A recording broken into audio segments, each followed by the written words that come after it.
Olá, sou Elton Fleck da Silveira, analista da Embrapa Mandioca e Fruticultura. Esta é a aula 2 e tem como tema as principais doenças do maracujazeiro e seu controle. Este segmento também terá como instrutor o Dr. Raul Rosa, pesquisador da Embrapa Agrobiologia. Boa aula!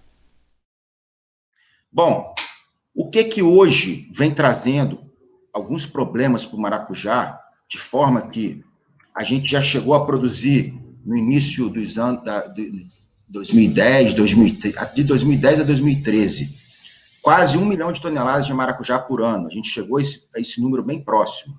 E hoje a gente está em torno de 600 mil toneladas de maracujá por ano. Não só o Brasil, como também a Colômbia, como também o Equador, vem passando por esses problemas.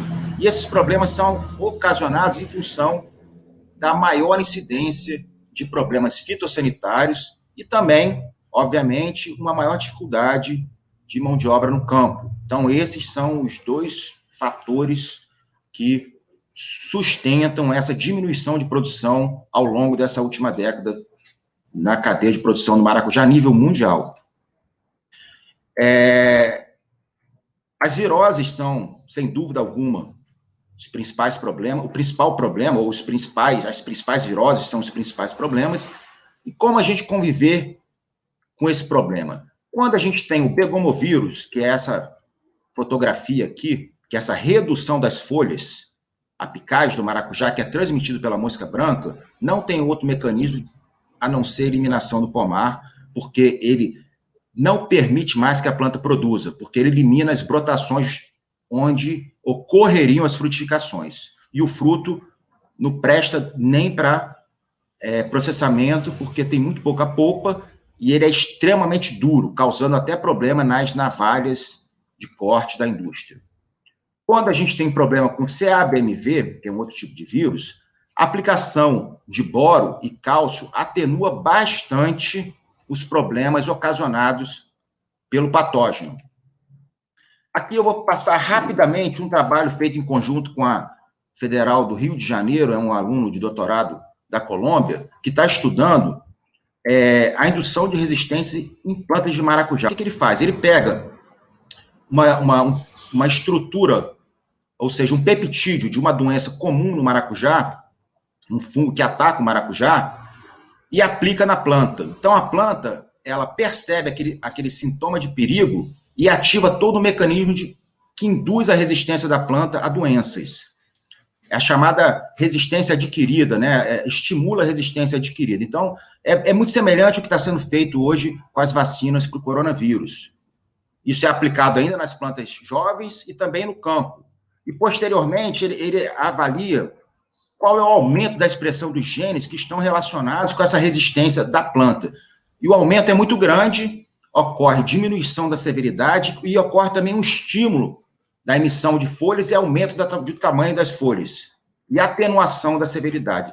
Muito interessante esse trabalho, a gente espera que no futuro a gente possa disponibilizar essa tecnologia para a cadeia produtiva. Outra alternativa também que é bem interessante é a produção de um lixiviado de humus, que também tem um papel de aumento na resistência da planta. Então, aqui é um miocário, lá da Embrapa Agrobiologia, e aqui é onde a gente coleta o excesso de água que percola o miocário, esse balde, a fotografia direita. Depois a gente dilui e aplica na planta.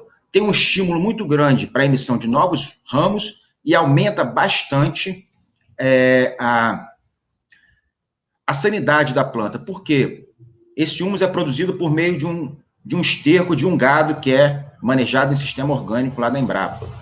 E esterco, a gente sabe que tem uma quantidade muito grande de bacilos. O colega da microbiologia, ele está avaliando qual é a comunidade microbiana que existe nesse lixiviado. E existe uma predominância de bacilos. E como a gente sabe hoje, os bacilos é uma planta, é um micro-organismo que é um excelente indutor de resistência em planta. Inclusive, tem uma molécula já sendo comercializada por uma dessas empresas que trabalha, no caso, a indução de resistência por meio de aplicação de bacilos. Todo o humus ele é submetido à solarização, ele é peneirado nessa peneira mecânica à esquerda e depois ele é solarizado. e utilizado para vários fins, como, por exemplo, produção de mudas com custo muito baixo, uma boa qualidade. Bom, já está indo para o final, o tempo já está esgotando, e a gente vai falar rapidamente sobre as principais doenças de parte aérea e raízes de maracujá. Maracujá é uma planta que ela é muito atrativa, tanto para praga como também para patógenos. Por quê? Não sei se vocês sabem, maracujá, se a gente seca uma folha de maracujá e faz a concentração de nitrogênio nessa folha, ela chega a ter 5% de nitrogênio, igual a torta de mamona. Então, ela é muito atrativa para fungos, bactérias e também para pragas, né? Então, as principais doenças que mais acometem, regiões úmidas. Então, vamos ter dois casos, regiões úmidas e regiões secas. Regiões úmidas, antracnose, verrugose, septoriose e bacteriose. Realmente, daí, aquilo que eu falei, a gente tem que planejar o nosso plantio para evitar ter a frutificação em períodos de muita chuva, que vai favorecer muito essas doenças. Em regiões mais secas, como semiárido, a gente tem muito problema com vírus, que é decorrente dos vetores. Regiões semiáridas, a gente tem uma maior incidência de insetos. E, assim, eu gostaria muito de chamar a atenção para os vírus do endurecimento, o CA-BMV, o vírus do begomovírus, que ele está muito restrito àquela região ali do sertão produtivo, Livramento, Nossa Senhora. O definhamento precoce, ele está pela Bahia toda. É um problema sério e causa perda total do cultivo. Tá?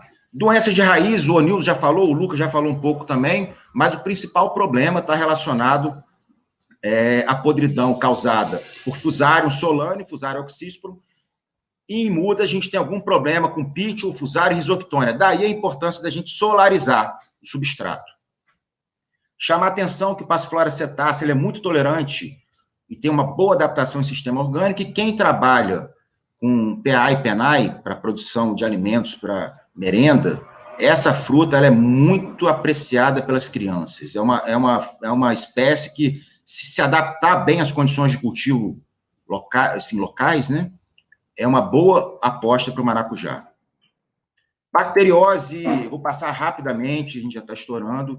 Bacteriose é um problema muito sério em condições de alta umidade. É muito comum em períodos chuvosos e quentes. Então, é aquilo que eu falei, evitar o plantio para que ocorra uma forte frutificação nesses períodos. Qual é o controle da bacteriose? A bacteriose só tem uma forma em manejo orgânico da gente tentar controlar. Mudas sadias, uma boa nutrição da planta para que a gente sempre mantenha a indução de resistência adquirida, como a gente já mencionou lá atrás, e caso comece a ter problema, a gente tem que eliminar os focos, catar manualmente e aplicar as caudas bordalezas, que são assim, na verdade, as caudas são as únicas opções que a gente tem dentro do sistema orgânico. Esses são os sintomas na folha, no fruto. E aqui aquilo que eu já acabei de falar. É muito importante também nunca instalar pomar novos próximo a pomar velhos, que já são contaminados pela bactéria. Isso é um problema seríssimo. Retirar as partes afetadas do pomar, enterrar de preferência. Quando a gente faz poda, fazer o uso de hipoclorito de sódio nas tesouras, e sempre usar a cauda bordaleza, que vocês podem consultar nesse endereço aí abaixo. Antracnose, os sintomas são pouco semelhantes com a bacteriose, e o controle também muito semelhante. Qual é a transmissão da antracnose? A estrutura de frutificação do fungo, ela pode ser transportada por ventos, por chuvas, por gotículas, por insetos e até pelo próprio homem quando está manejando o pomar. Controle, uso de variedades com um pouco mais tolerância e o uso das caudas bordalezas, os cúpricos, né? Não tem outra alternativa. E sempre preparar o plantio para frutificar em períodos que não tem uma incidência muito alta de chuva, para não ter esses problemas no fruto. Haja visto que um fruto contaminado, ele não serve para processamento, porque a sua polpa é deteriorada também pelo fungo. Antracnose pode dar nas folhas e também nos ramos, que aí sim é um problema sério que causa a perda total do pomar. Ferrugose é um problema muito sério em lugares úmidos e com temperaturas amenas, tá? É uma doença de temperatura amena. Ela é transmitida de forma mecânica, também da mesma forma que a antracnose, por vento, água e insetos. O controle é o mesmo. Essa doença, ela também causa lesões dos ramos. Então, é muito importante vocês terem cuidado para não fazer o plantio das mudas naquela época muito fria, porque se uma muda muito novinha for acometida por essa doença, e dependendo da época do ano, ela é de muito difícil controle, vocês podem perder a muda e ter que refazer todo o plantio. Então, ter atenção a isso também. Aí é uma forma de manejo cultural, respeitando a melhor época de plantio para cada região. Esses são os sintomas no fruto. E o controle da antracnose e a verrugose é igual à bacteriose. As viroses, a gente já falou, e realmente são os principais problemas hoje no Brasil, de forma que vem mudando, ocorrendo uma migração do polo de produção. O maracujá está subindo a Chapada Diamantina, está migrando para o sul do Brasil, em função desse problema que até hoje a gente não tem uma solução, a não ser materiais um pouco mais tolerantes e manejo. Não existe, até hoje, nenhum controle que seja efetivo para combate ao vírus do endurecimento do fruto. Então, a gente tem que levar essas recomendações sempre em mãos, né? Assim, plantas tem que sempre estar bem nutrida, evitar a população de afídeos, a gente tem que controlar os vetores, né? Isso a gente controla com as caudas sulfocálcicas, tá? Com óleo de nim. Sempre, e evitar também a poda e desbrota sempre manual, ou então, se for usar a ferramenta, que seja feita a desinfecção, mas isso o produtor, na prática, ele não adota muito. Esses são os sintomas na folha, essas bolhosidades com esses mosqueados amarelo, e esse é o sintoma no fruto, endurecimento, que causa o fruto de forma que a comercialização passa a ser problema, porque não é comercializado, né, a gente acaba perdendo. Esse é um problema muito sério na Bahia, na região do semiárido, é o vírus da pinta verde, tá? Esse vírus, ele é um vírus muito importante para a Bahia, porque regiões que têm um clima seco, de semiárido, o vetor dele, que é o mesmo, a Marilene vai falar um pouco sobre o vetor, esse vetor, ele passa a ser um problema, ele dissemina muito rápido no pomar, então a gente tem que controlar esse vetor, que é esse ácaro, do gênero Brevipalpus. E o controle desse ácaro tem que ser por meio de caudas sulfocálcicas.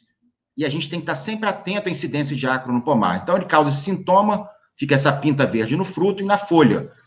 E quando a incidência é muito grande, ele acaba com o pomar, ele mata o pomar mesmo. Então, é muito importante essa doença para a Bahia.